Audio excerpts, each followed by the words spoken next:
What if everything we've been taught about growing up is wrong?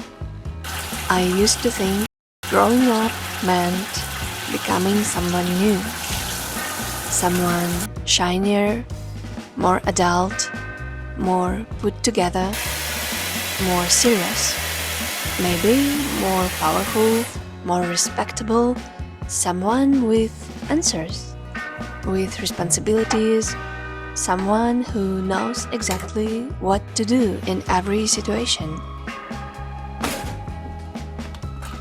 Sounds like something good to be, right?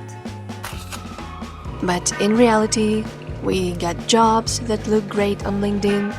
We set goals that sound important. We chase deadlines and someone else's dreams. And we are suffocating under the weight of the very things we are supposed to be proud of. You know, I think we're stuck in a silent lie. A huge, huge lie. A kind of matrix no one wants to unplug from. Because if we did, we'd have to admit how tired we are, how empty we feel sometimes, how lost we've become trying to be the right version of ourselves, and how scary it is to ask if any of it even makes sense anymore. As a child, I adored so many things. I felt so sharply and deeply with all my senses.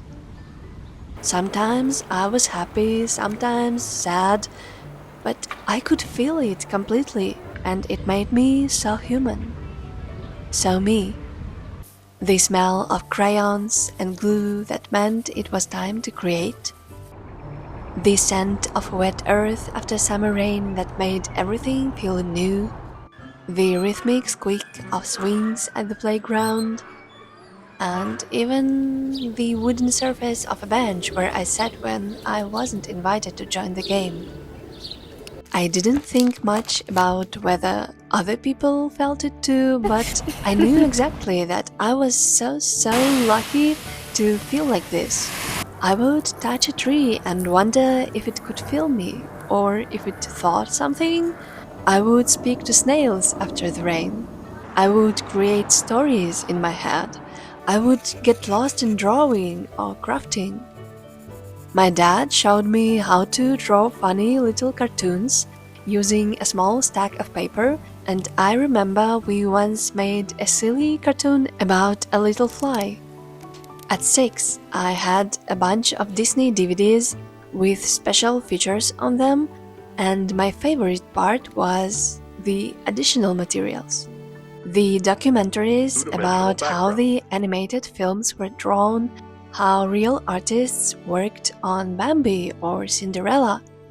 For some reason, it was so incredibly amazing to watch those adult people craft something that became the movies I now watched.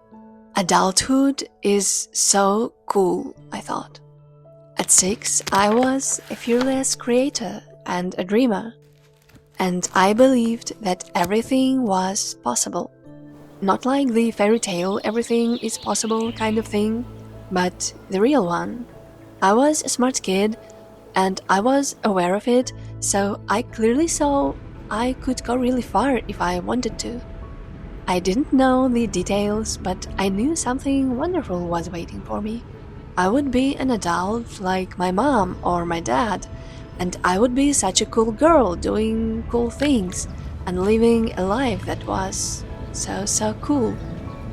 I didn't know exactly how cool, cause at 7 your future is a dreamy and blurry thing you can only imagine. You don't see the details, you just know with absolute certainty that something wonderful is waiting for you. Somewhere in your bright, blurry future.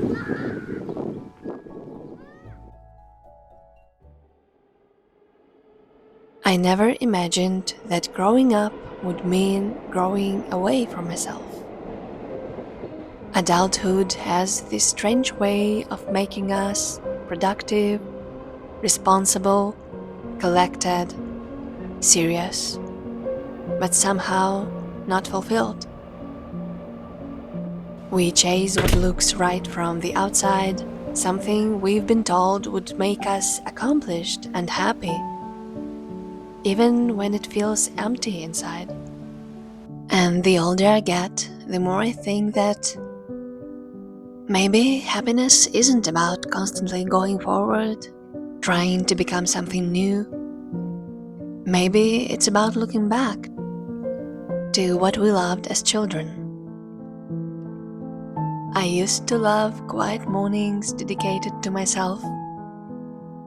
The sounds of nature rustling and singing around me, lying on the grass during the midday heat, listening to my family laughing near me while having dinner together, drawing something beautiful I saw, inhaling the smell of a new book that had another story for me to discover. And that freeing curiosity while crafting something just for sake of crafting, without any expectations.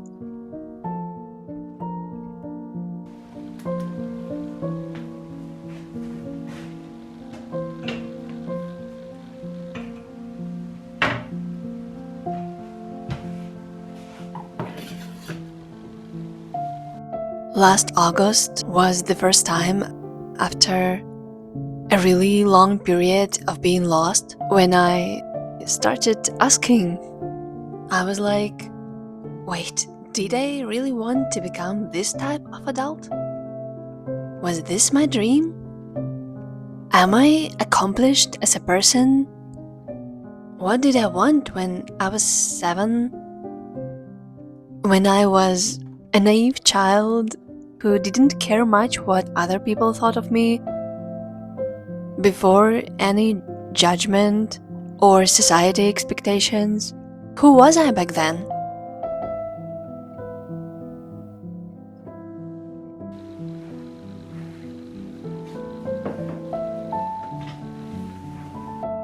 And the main question, where along the road did I lose that unique and curious little girl in me?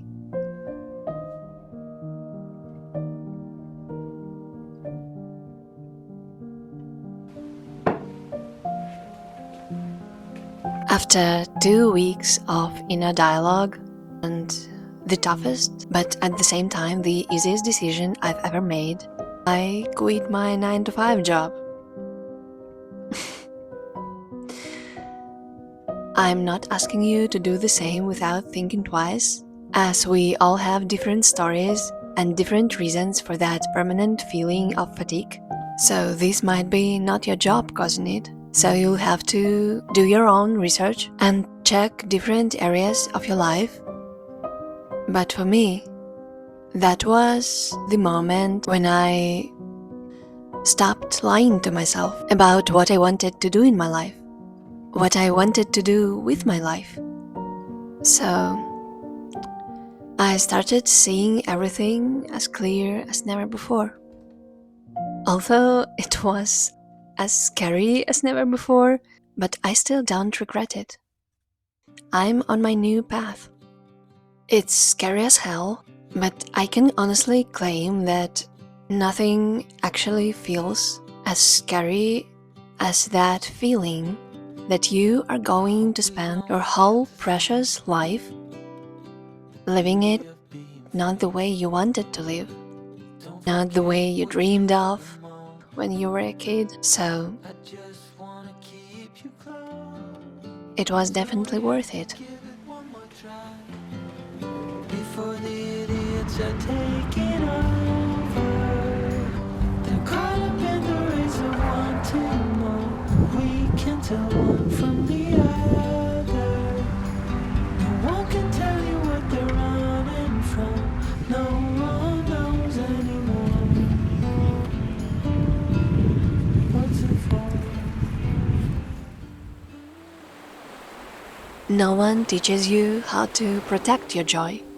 In this weird world full of expectations, they teach us algebra and how to pass exams, but not how to stay close to our dreams. You will have to find out yourself through lots of pain and mistakes. At 17, you're supposed to pick a life path and stick to it. But how can you choose your life before you've lived it? At 17, I wasn't allowed to drink or drive a car, but I was considered mature enough to know what I wanted to dedicate my whole life to. The world tells you it's too late to start over. Too childish to dream again, too stupid to quit your comfortable path, the one you dedicated some of your best years to, and start something that makes you feel alive.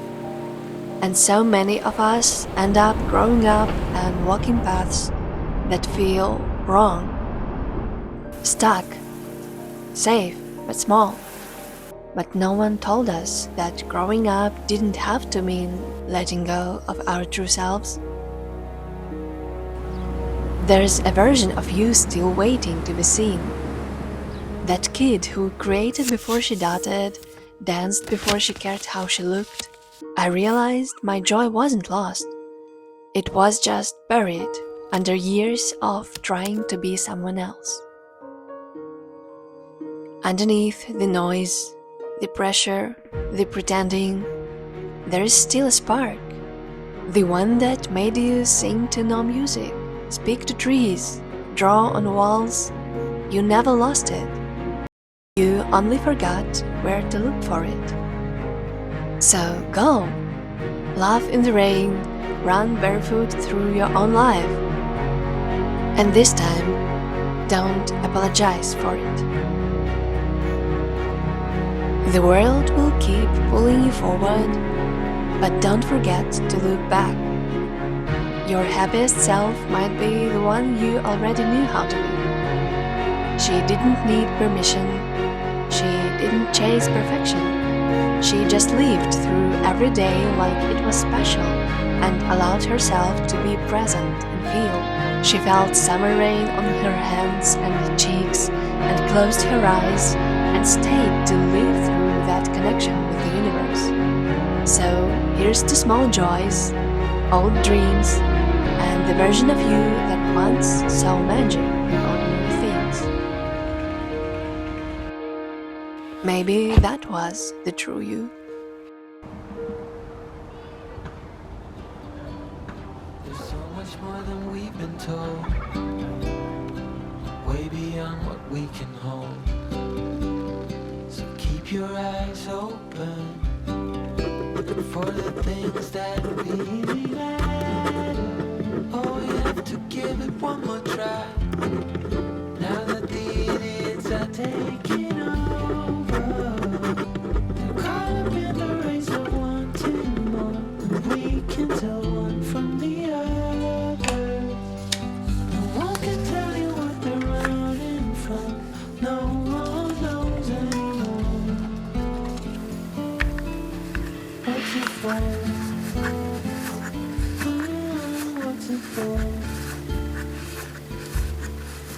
Oh no.